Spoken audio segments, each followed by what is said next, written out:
Welcome to Night Shift Knowledge, a quiet place in the late hours where you can finally let go of the day. Take a moment to settle in, soften your shoulders, and allow the busy world to fade completely into the background. Tonight, we are going on a gentle journey through the fascinating corners of science, biology, and history. Before we begin, please know that the screen will fade to dark very soon. You can safely rest your eyes and leave this video playing as you drift off to sleep. I would also love to hear from you. Please leave a comment below with a general topic you would like me to cover in a future video. It is always a pleasure to read your ideas and shape this channel around what brings you peace. If you find comfort in this space, a like and a subscribe would be deeply appreciated. To ensure the next video quietly finds its way to you, please tap the notification bell. So as your breathing slows and your room grows a little darker, let your curiosity drift along with my voice. Let us begin.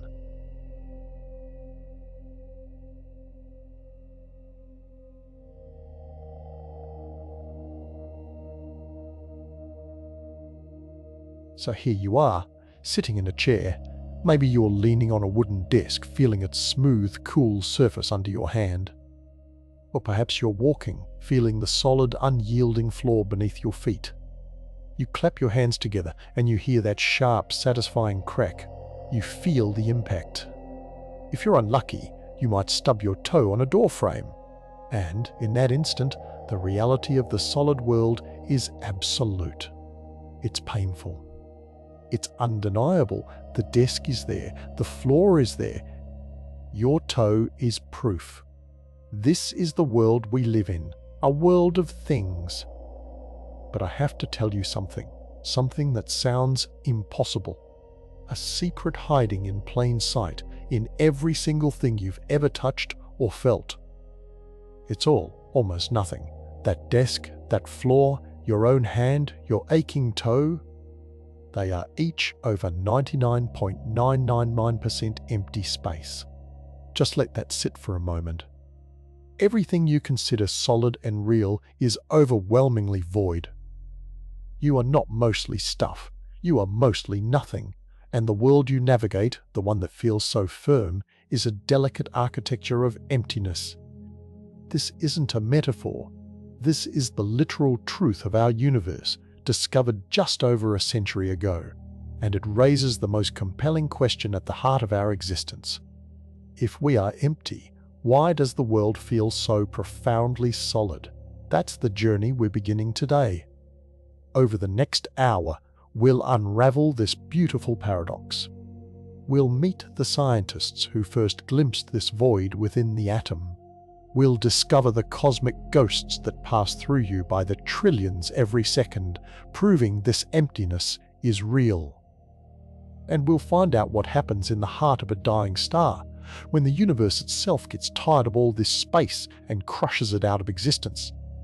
But first, we need to understand the scale of this nothingness. The numbers are so vast, they mean nothing to our human senses. We need an analogy. Picture an atom, the building block of you, me, this planet, everything. At its center is the nucleus, a tiny cluster of protons and neutrons. Spinning around it, far away, is a cloud of electrons. The nucleus is dense. It contains nearly all the atom's mass. But it's almost unbelievably small. If you could magnify an atom to the size of a Major League Baseball stadium, the nucleus would be no bigger than a single peanut, sitting alone on the pitcher's mound. And the electrons? Those tiny specks that define the atom's size and create the bonds for wood and steel and skin. They wouldn't be on the field. They'd be buzzing around like hyperactive gnats way out in the very last rows of the uppermost bleachers, a kilometer or more away from that lonely peanut. The rest, the entire volume of that massive stadium, is empty, a vast silent cavern. That is your atom. That's the atom of the desk, the floor, the air. Emptiness with the merest specks of something. So when you put your hand on the desk, you aren't touching wood in the way you think. You're bringing two vast clouds of emptiness close together, two sprawling stadiums of void, and something miraculous happens in that space between the bleachers. Something that creates the entire experience of our reality. Our mission is to understand that miracle, to trace the story from a shocking experiment in a Manchester laboratory to the deepest minds on Earth hunting for ghosts, to the final collapse of stars. It's the story of how nothing creates everything. So take a moment, press your fingers together. Feel that pressure, that solidity. That is the illusion we are about to dissect, the most convincing magic trick the universe has ever performed. And it starts with a man, a piece of gold foil, and a discovery that shattered the world. But what if the solid world is an illusion, a trick of perception played on a grand scale? To understand that, we had to look deeper. We had to find a way to see the invisible. That quest began in a laboratory in Manchester, England, in the early 1900s. It was a quest that would shatter everything scientists thought they knew about matter. Consider the scientific world at the time. The atom was real. That much was accepted, but what did it look like? The best idea they had was called the plum pudding model. It was proposed by J.J. Thomson, the man who discovered the electron. In this model, the atom was a soft, diffuse, positively charged blob, like a warm, spongy pudding. Scattered throughout this blob, like plums, were the tiny, negatively charged electrons. It was a cozy, solid-seeming model. The positive and negative charges were all mixed together. It made a kind of intuitive sense.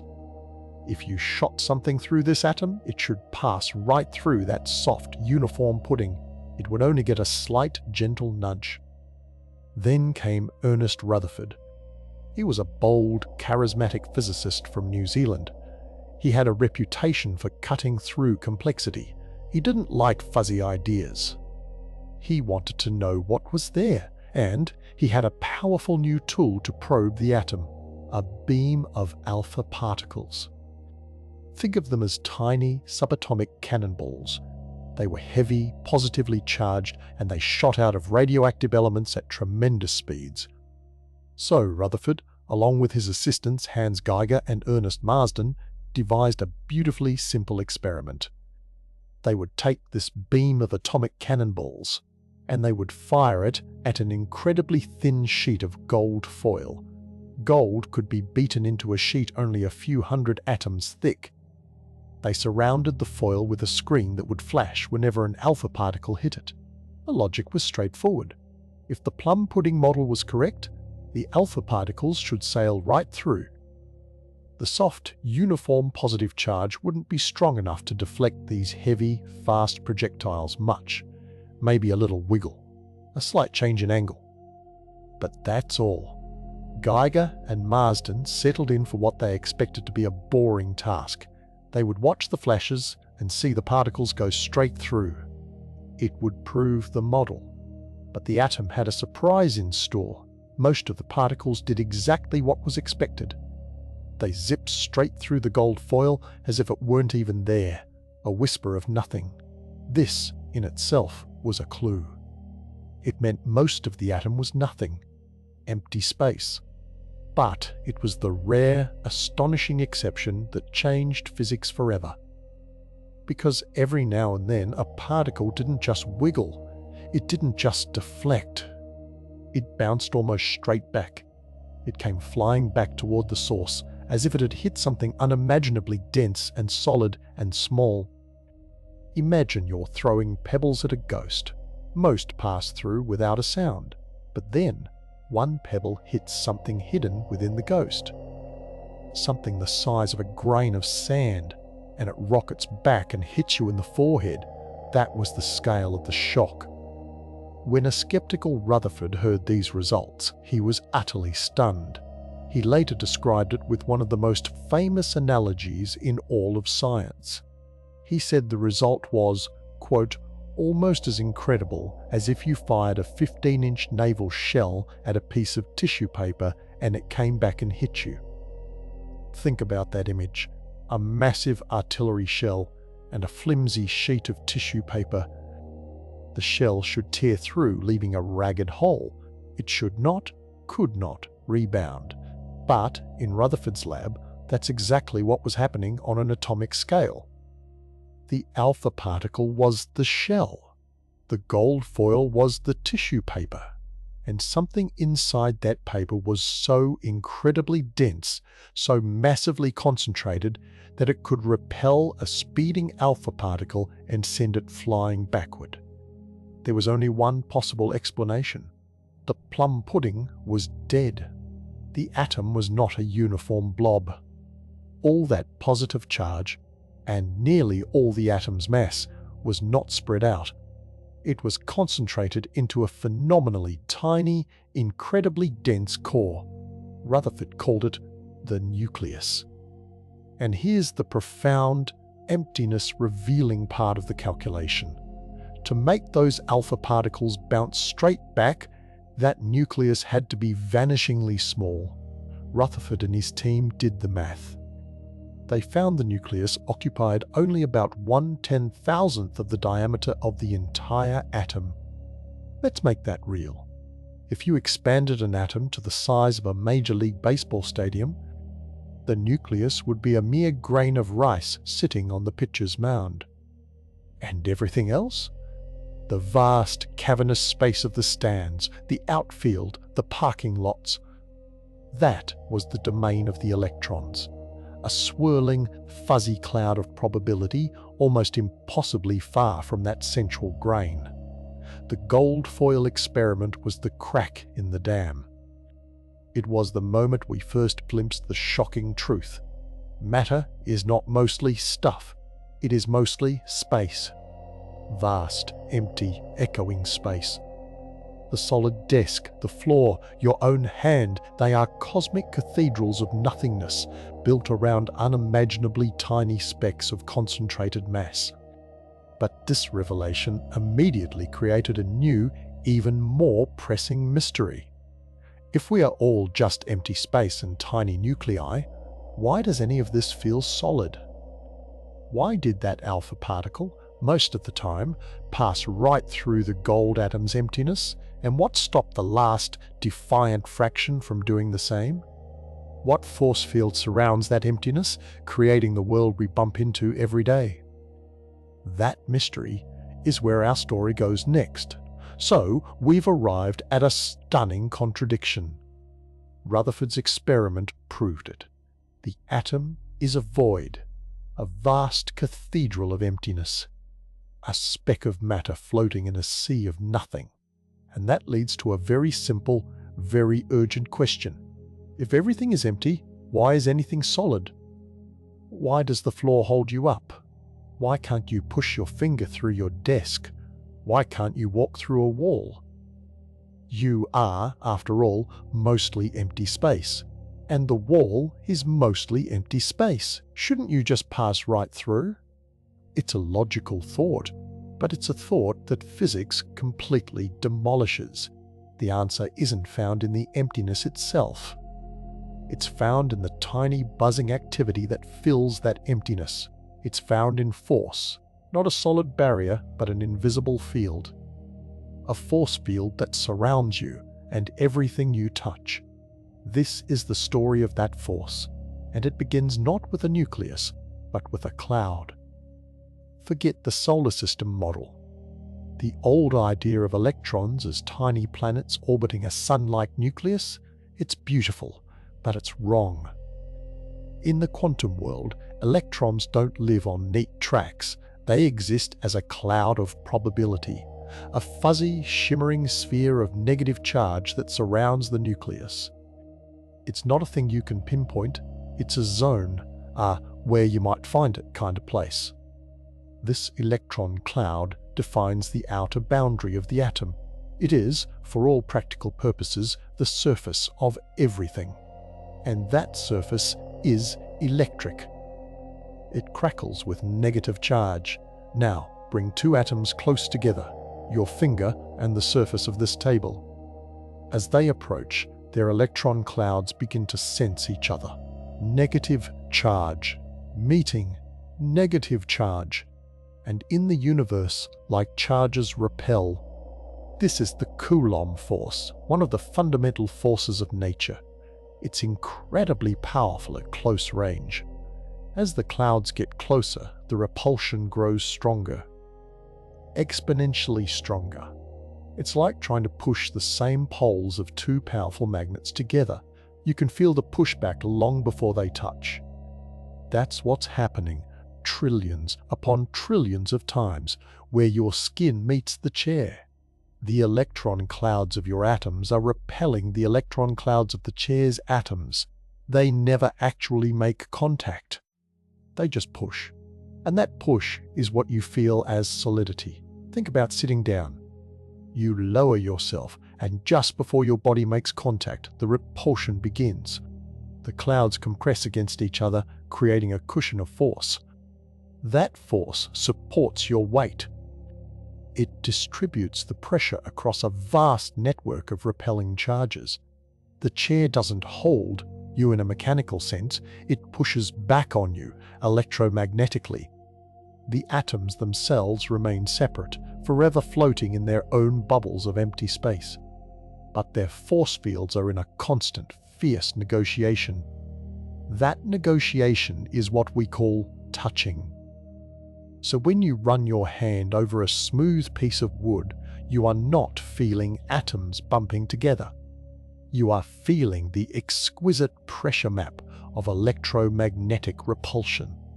Your nerve endings are sensing the push of those outer electron clouds. The texture, the hardness, the very concept of a surface, it's all an electromagnetic illusion, a very, very convincing one. But there's another layer to this, another quantum rule that turns this repulsion into true rigidity. It's called the Pauli exclusion principle. And it's famously difficult to picture. In simple terms, it says that no two electrons in an atom can be in exactly the same quantum state. They can't do the same thing in the same place with the same energy. It's a cosmic rule against overcrowding. This principle gives matter its structure. It's why atoms have distinct shells for their electrons. And, crucially, it's why you can't just squeeze atoms into each other's space. When you try to push two atoms together, their electron clouds aren't just repelling because they're negative. They're also repelling because the Pauli principle says their electrons cannot occupy the same region. The electrons are forced apart to maintain their unique identities. This provides a kind of ultimate, incompressible support. It's the reason a rock is hard.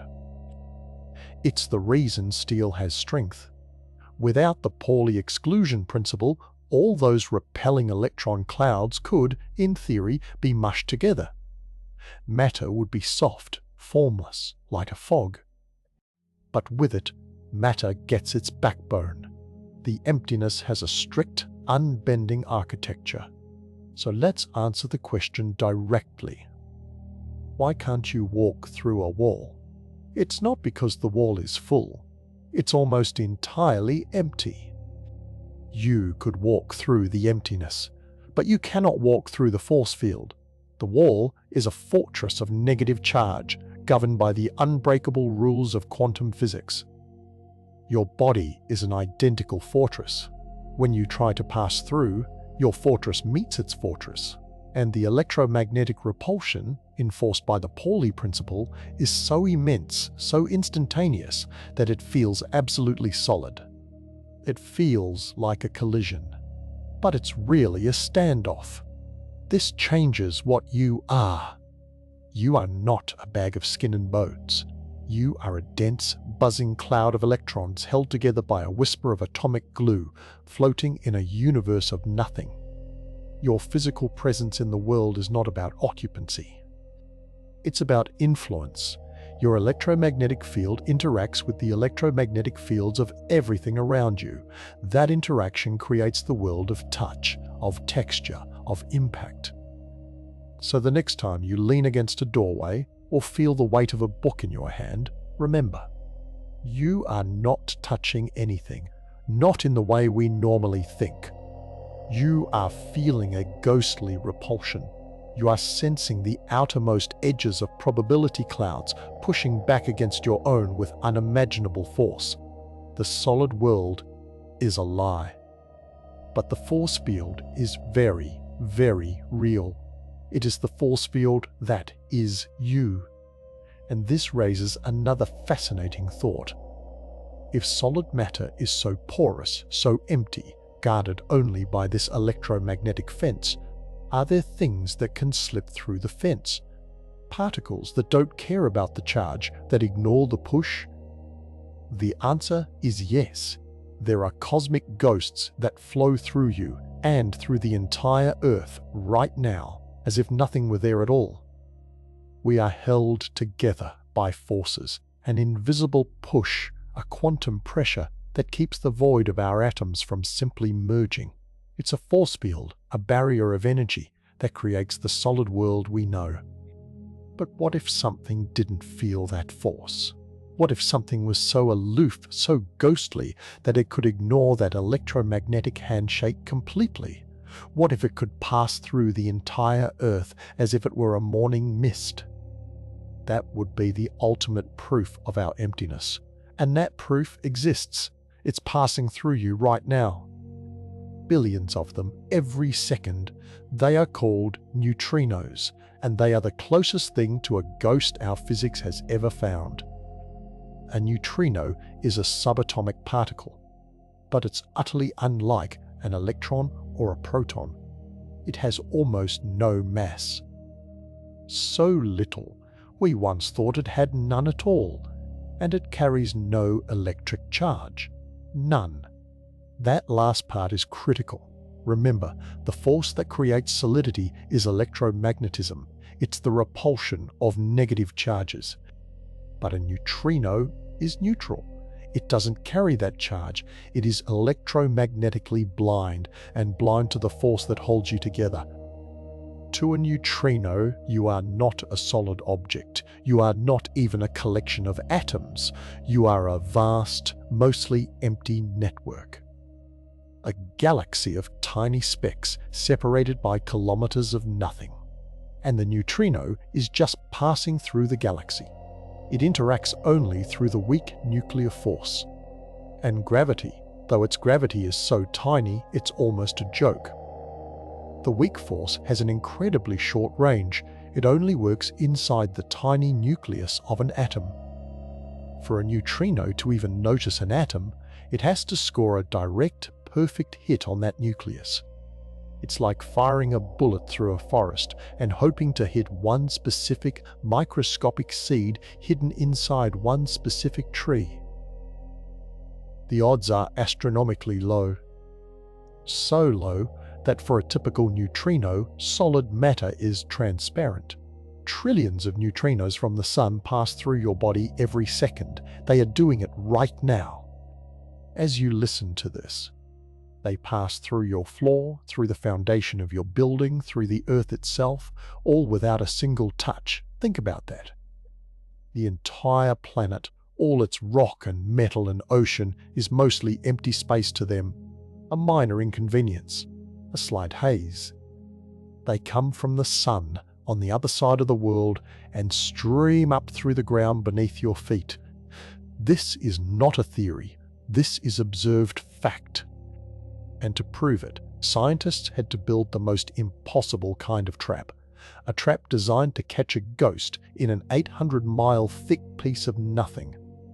They went to the most barren, pristine, and quiet place on Earth, the South Pole. And they built an observatory not on the ice, but inside it. It's called the Ice Cube Neutrino Observatory.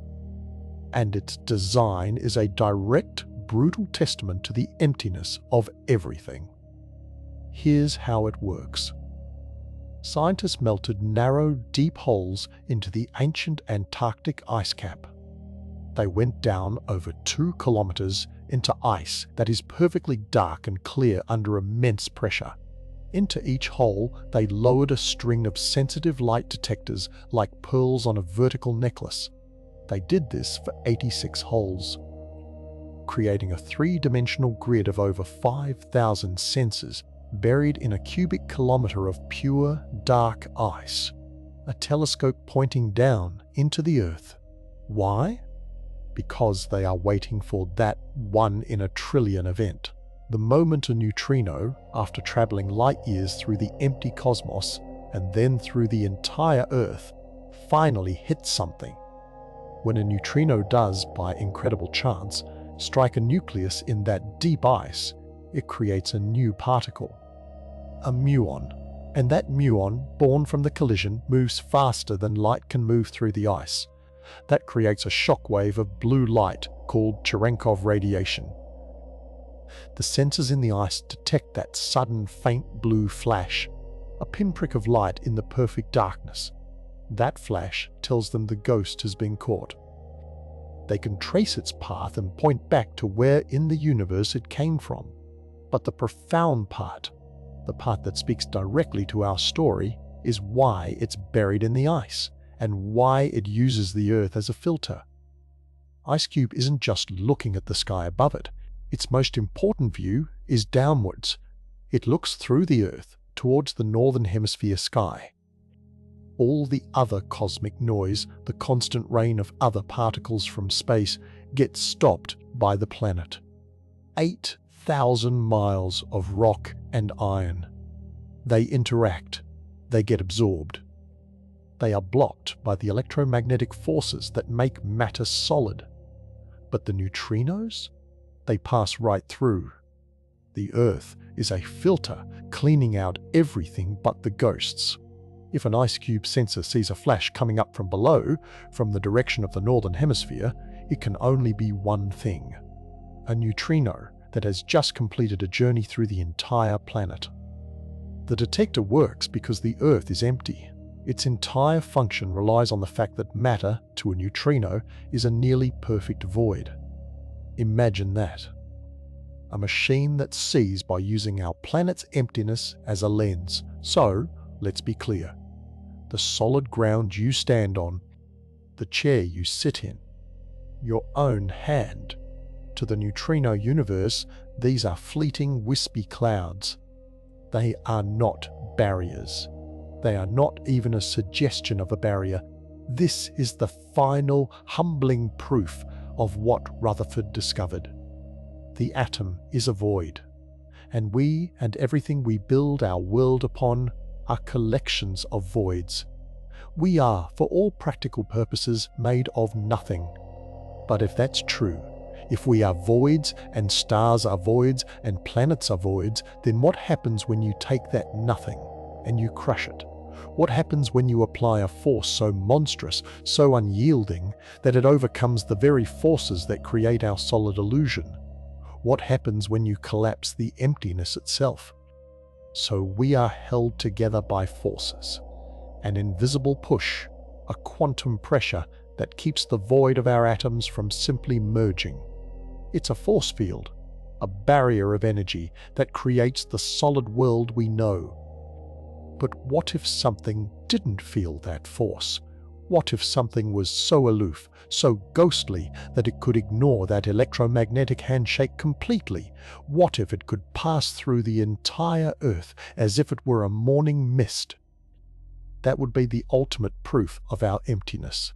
And that proof exists. It's passing through you right now.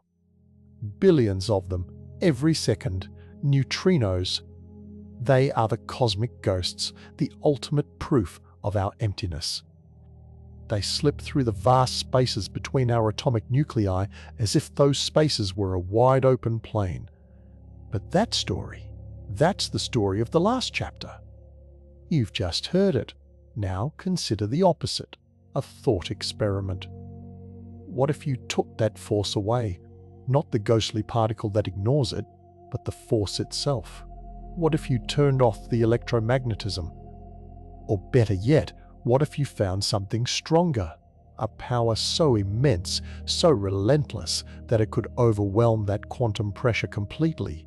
It could crush the void. It could compress those vast atomic distances into nothing. That power exists. It is the oldest, most pervasive force in the universe. Gravity.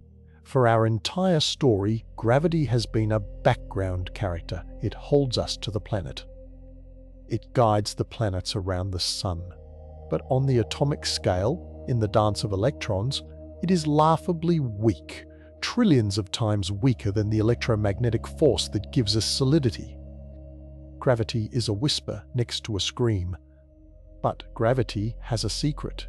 It never stops. It never switches off. And it accumulates. Gather enough mass in one place and that whisper becomes a roar. That gentle pull becomes an ultimate compressor. It can do what no machine we could ever build can do. It can crush the emptiness out of matter. To see this, we must look to the death of stars. Consider a star like our Sun. For billions of years it burns. A delicate balance. The crushing weight of its own gravity trying to pull it inward is perfectly matched by the outward pressure of nuclear fusion in its core. But eventually, the fuel runs out. The fusion stops, and the balance breaks. Gravity wins. The star collapses inward, but it does not collapse into nothing. It meets a new kind of resistance. Remember the electron clouds? Those fuzzy spheres of negative charge that keep atoms from passing through each other.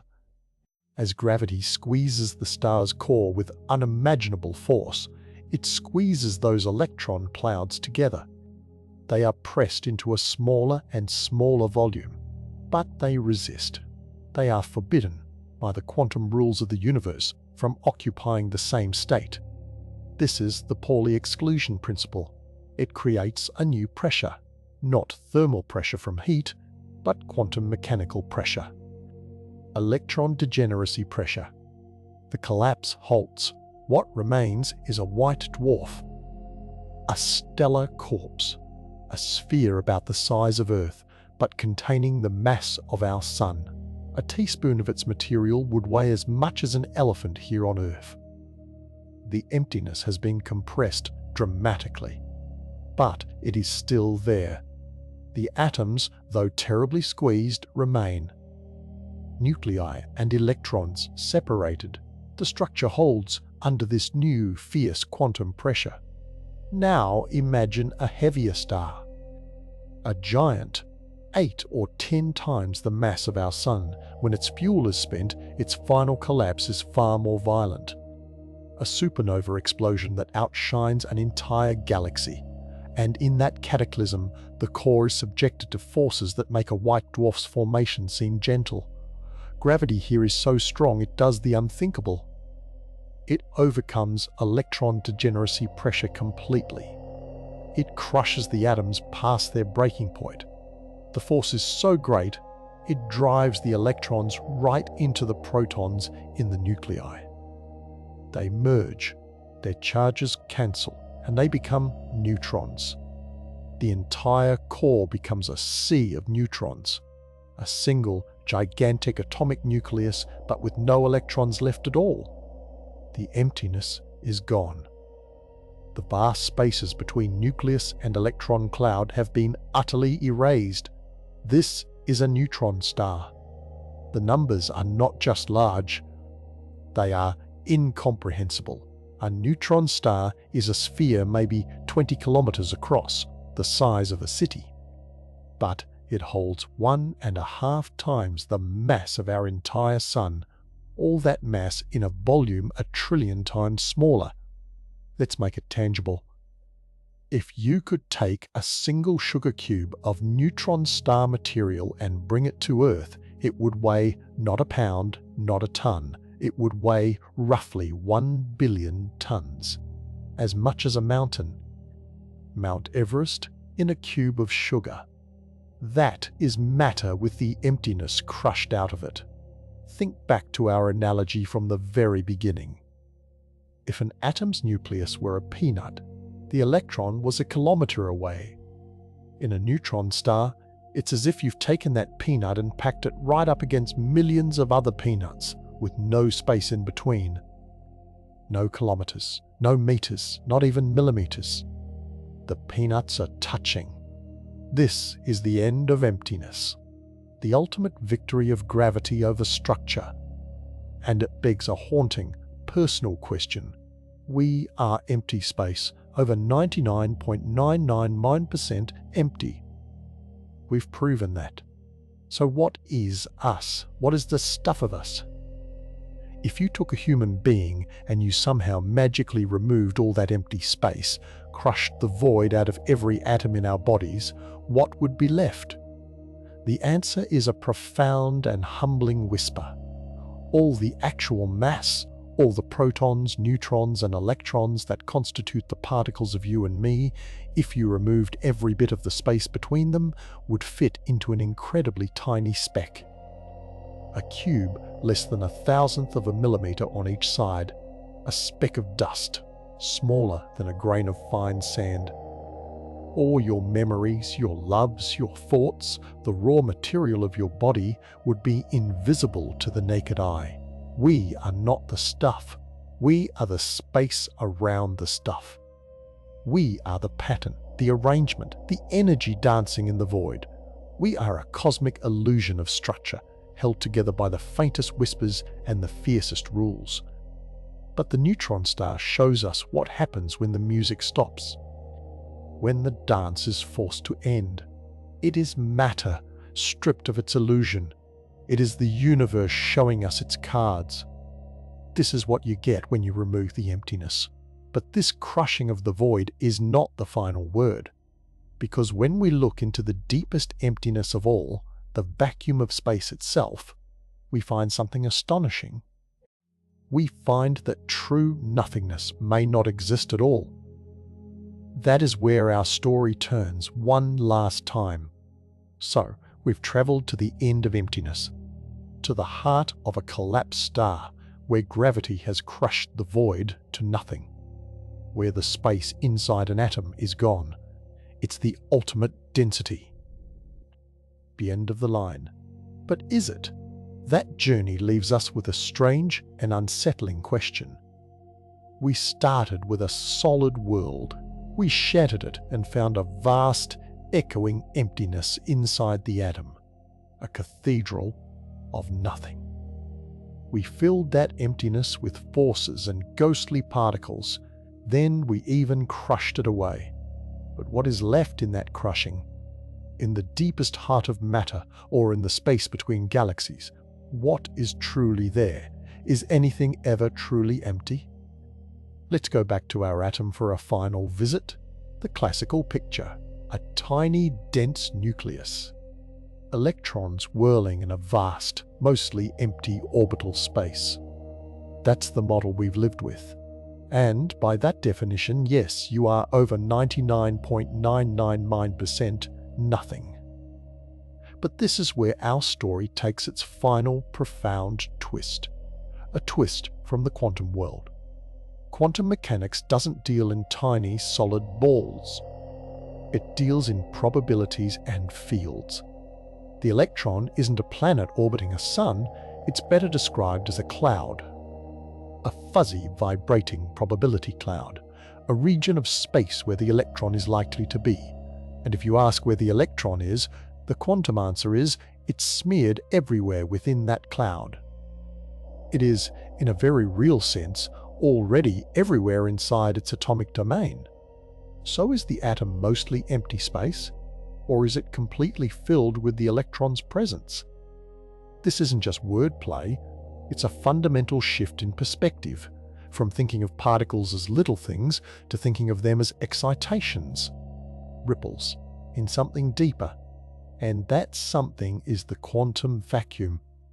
For centuries, a vacuum meant pure nothingness, the complete absence of stuff, a true void. But quantum field theory, our best description of reality, paints a very different picture.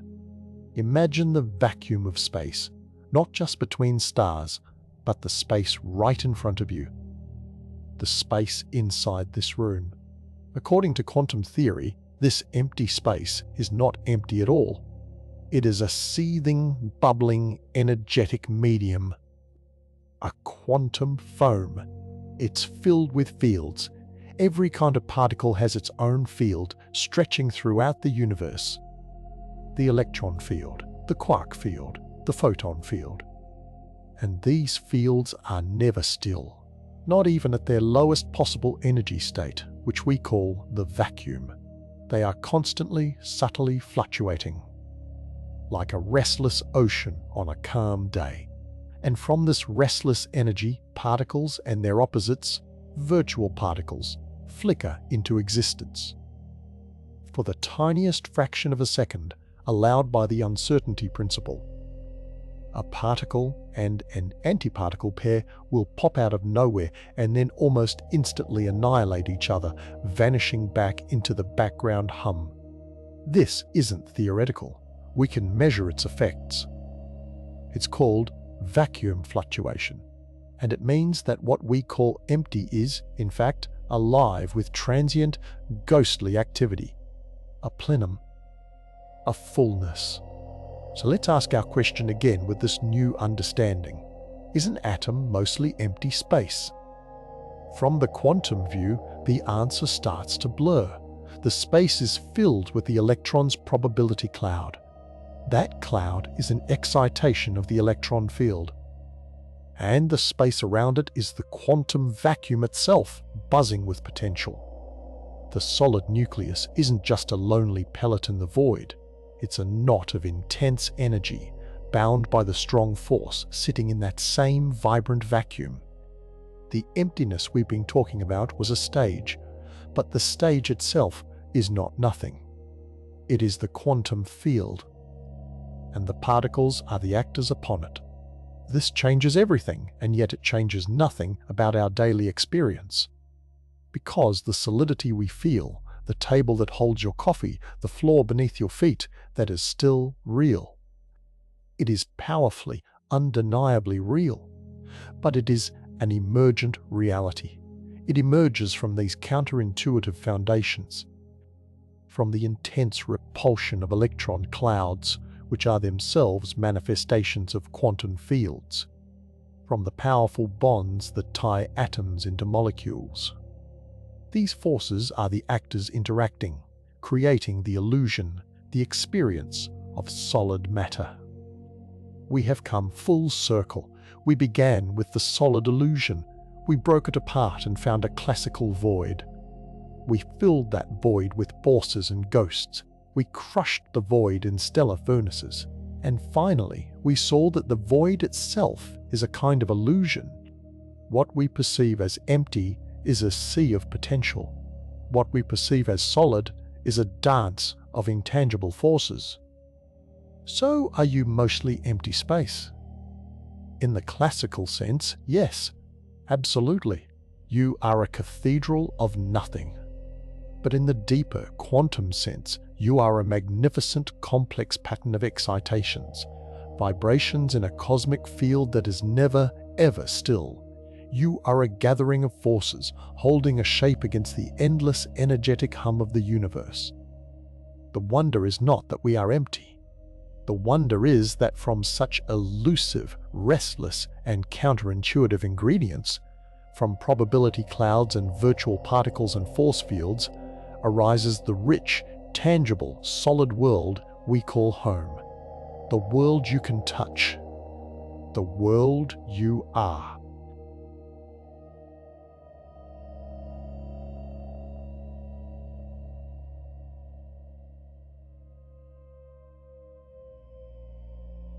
We have reached the end of tonight's topics, and it is time to let your mind completely unwind. Whatever you learned tonight, let it fade into a soft hum as you drift off. Thank you for being a part of Night Shift Knowledge and sharing this quiet space with me. Remember to leave a topic suggestion for next time if you are still awake, but for now, just rest. Sleep well, and I will be here the next time you need to quiet your mind. Good night.